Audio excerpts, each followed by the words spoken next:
பொதுவாகவே இந்த மாதிரி நேரங்களில் வந்து ப்ரிவென்டிவ் அரெஸ்ட்னு சொல்லுவாங்க. அந்த மாதிரி தான் கைது பண்ணுறாங்கன்னு நினச்சோம். ஆனால் இவர்கள் வந்து எங்களையே வந்து அதிகாரத்தில் இருக்கிறவரையே நீ கேள்வி கேட்குறியாங்கிற தோணியில் வந்து இந்த பொய் வழக்கு போட்டு எங்களை வந்து சிறைப்படுத்தினாங்க. இப்போ ஒரு 10 நாளைக்கு முன்னாடி கறிக்கோழி விவசாயிகளை கைது பண்ணியிருக்காங்க. அது அது என்ன மாதிரியான பிரச்சனை, அதனுடைய பின்புலம் என்ன?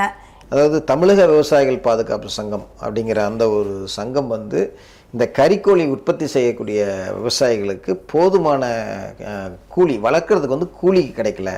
பொதுவாக வந்து இந்த கறிக்கோழியை வளர்ப்பவர்களுக்கு இந்த கொட்டகை அமைச்சிருவாங்க. அமைச்ச பிறகு அந்த கறிக்கோழி நிறுவனங்கள் வந்து கோழி குஞ்சை கொடுக்கும், அதுக்கான தீவனத்தை கொடுக்கும், அதுக்கான மருந்தை கொடுக்கும். இவர்கள் வந்து 45 நாட்களுக்குள்ளார இந்த கோழியை வளர்த்து கொடுக்கணும்.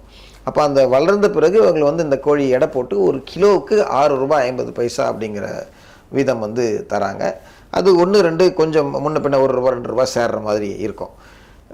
அப்போ இந்த ₹6.50 என்பது எங்களுக்கு கட்டுப்படியான விலை இல்லை. பல ஆண்டு கடந்த 10 வருஷத்துக்கு மேலே இதே விலை தான் இருக்குது.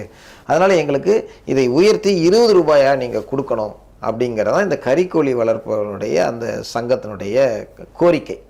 இதை தமிழக விவசாயிகள் பாதுகாப்பு சங்கம் ஈசன் முருகசாமி அவர் தான் நிறுவனர். அவர் தலைமையில் தமிழகத்தில் உள்ள கிட்டத்தட்ட 40,000க்கும் மேற்பட்ட கறிக்கோழி உற்பத்தியாளர்கள் இருக்கிறாங்க.